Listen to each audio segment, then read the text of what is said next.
Breaking news. Russia says Ukraine is behind the vampire rocket crash that hit Belgorod. On Monday, Russia's defense ministry claimed responsibility for blocking an assault on the Belgorod region by the Ukrainian troops. The ministry reported that 10 shells fired by the Czech RM-70 Vampire MLRS, which are deployed by Ukraine, were neutralized by Russian defenses. Newsweek reached out to the Ukrainian Ministry of Defense via email on Monday for comment, but they were unable to independently verify the report. The Ukrainian government has denied any involvement in the attack on the Belgorod border region. Little happened in Belgorod while Russian President Vladimir Putin's war on Ukraine was in its early stages almost 2 years ago. As early as spring of 2023, however, the region came under assault from many directions, with pro-Kiev armed Russian organizations claiming responsibility. Attacks on Belgorod have resumed in recent weeks, prompting the governor of the province to order a mass evacuation of the area around 20 miles from the Ukrainian border. Governor Vyacheslav Gladkov of Belgorod announced on Monday morning through Telegram that 300 people from the city who choose to temporarily flee are being taken to temporary shelters in Stary Oskol, Gubkin, and the Korochansky area. His message was delivered just hours prior to what was believed to be a fresh wave of strikes aimed at Belgorod. An effort by the Kiev government to undertake a terrorist strike on Russian Federation territory using the RM-70 Vampire multiple-launch rocket system was thwarted, according to a statement from the Russian Ministry of Defense. Over the Belgorod region, the duty air defense systems neutralized 10 rockets. The Russian government reports that a strike on Belgorod on December 30 resulted in 25 casualties and over 100 injuries. Russian Foreign Ministry spokeswoman Maria Zakharova accused the US and UK of assisting Kiev in carrying out the strike, even though Ukraine did not take credit for it. According to Zakharova, who spoke to the Russian official news agency TASS, the British government is complicit in instigating the Kiev regime to carry out terrorist acts after realizing that Ukraine's counteroffensive has been unsuccessful. London, as the Ukrainian Presidential Office representatives have recently said, has banned the Kiev regime from holding talks with the Russia side, staking on a victory on the battlefield. According to her, with not a single chance to improve the Ukrainian army's deplorable situation on the ground, the Anglo-Saxons have taken on the tactic of terror attacks on civilians. In the meantime, a French Foreign Ministry spokesman claimed that the Kremlin bears full responsibility for the deaths caused by the assaults on Belgorod. The official stated that Russia is fully responsible for ending the conflict and the human tragedies that have occurred as a result of it. At the behest of the Russian Ministry of Justice, the Supreme Court of Russia labeled the international LGBT movement as an extremist group on November 30. This decision has the potential to sentence any Russian citizen who has come out to face a maximum of 5 years in prison for supporting extremism. The Kremlin's true enemy is not just homosexuals, but the younger generation of Russians who have experienced life on a global scale. Putin has no idea how to manage them besides sending them back to the Gulag. Russian propaganda station RT chief Margarita Simonyan abruptly spoke out on state television regarding same-sex marriage a few days before to the Russian Justice Ministry, inventing a non-existent worldwide LGBT group. To be more precise, she brought to mind my marriage. I was the former editor-in-chief of Russia's sole opposition TV channel, TV Rain. Simonyan chose to remind the audience that I had married my boyfriend and, what really infuriated Simonyan, that I had kissed him at my own wedding. Clearly Simonyan imagined her audience would be most repulsed by the mere idea of two males kissing. Another thing she said was that my spouse is a member of the Negroid race, and I quote I guess the point was to get the audience even more infuriated. Additionally, she claimed that the creators of TV Rain wanted to promote LGBTQ+ and other Western ideals in Russia. They wanted to make us better, wanted to re-educate us, wanted us to kiss like that at weddings, mused Simonyan, but we turned out to be non-re-educatable. Our TV channel, the propagandist continued, has attempted to foist opposition leader Alexei Navalny upon Russian society, he said. Navalny is now serving nearly 3 years in prison. Similar accusations have been leveled against him. That is old news. Kremlin propagandists who bring me up on air constantly bring up my sexual orientation, and they've been known to play clips from my husband's Instagram while yelling, "Get your kids away from the screens right now."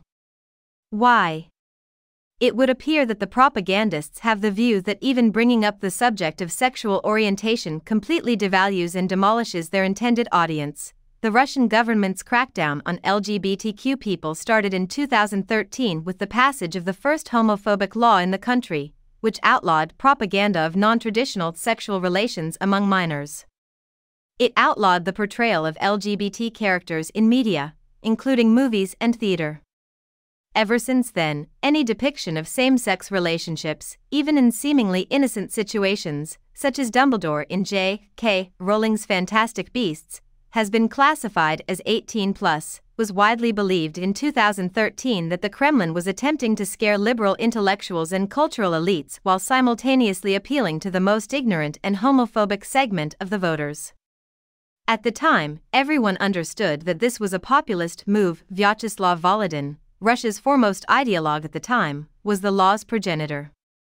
Interestingly, Volodin had been well publicized as a gay man, but it didn't stop him from spearheading the group of politicians who were homophobic for so long. Volodin presented Putin with a new worldview grounded in traditional values. But his political career took a nosedive because of this populist platform. Because of the parliament's insignificant function in Russia's bizarre political system, Volodin's 2016 appointment as head of the Russian parliament was akin to being exiled. After the Russian invasion of Ukraine in 2022, Volodin abruptly renewed his campaign, this time targeting Russian homosexuals during the summer of 2022. As the war-related patriotic hysteria started to fade away, Volodin played an old trick. On June 8, the holiday of love, family, and fidelity, created a few years ago in Russia supposedly to balance out St. Valentine's Day. Though it happens to coincide with the start of Pride Month, Volodin suggested a poll on his Telegram channel: should adults and minors alike be prohibited from promoting non-traditional values? Naturally, the actual and fake subscribers to Volodin's account voted in favor, and they also wanted the Russian criminal code to revive the article for sodomy. Under the Soviet Union, a same-sex relationship could result in a 5-year jail sentence. A scathing campaign was unleashed by Volodin, who pointed out that due to Russia's exit from the Council of Europe, there is no longer external pressure to legalize same-sex marriage, enabling the defense of traditional values. My lifelong companion and I tied the knot in October 2022. We were unable to do it in Russia, but now that we are in Europe, all of our problems have disappeared. Plus, we broke the news on social media the very first day. We had no idea that the Russian parliament would pass an updated anti-LGBT bill the day after our wedding. We had planned it months in advance. Of all, the bill was enacted, and our wedding was the talk of Russian state TV. It was groundbreaking in many respects. Until then, no prominent Russian had ever publicly wed as a gay couple. As far as the general public is concerned, Russian gays will always appear to be sad, isolated, and alone. Russian society was exposed to a new concept: happy gays, a regular family that does not hide or feel ashamed of anything. The big propaganda shows were all discussing our wedding and trying to outdo each other in terms of the most repulsive jokes they could come up with. The current conflict in Russia is mostly about battling Satanism, according to propagandist Vladimir Solovev, who even shouted that we were Satanists. Anticipated a tremendous outpouring of animosity at that point, and it made me very anxious. I was afraid that the Russians who follow me on social media would band together with the propagandists and deluge my husband and me with curse words. However, the reality was completely different. Thank yous and congrats came in the tens of thousands of texts that my husband and I received. Many of our acquaintances made encouraging comments, and even those who didn't know us expressed how much the Russian LGBT community admired us. Not even a handful of Russia's most famous stars were afraid to write congrats messages. Many commenters noted that this was welcome relief from the depressing news that has pervaded the ongoing conflict for months.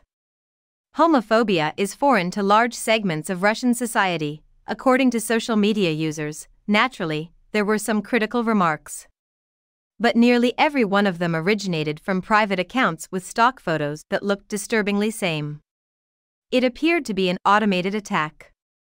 Curiously, for every homophobic remark, dozens of supportive ones were retweeted by followers, highlighting the normalcy of homosexual marriage and the fact that everyone deserves to be happy. Kulog versus TikTok. The homophobic attitude in Russia is quite shocking.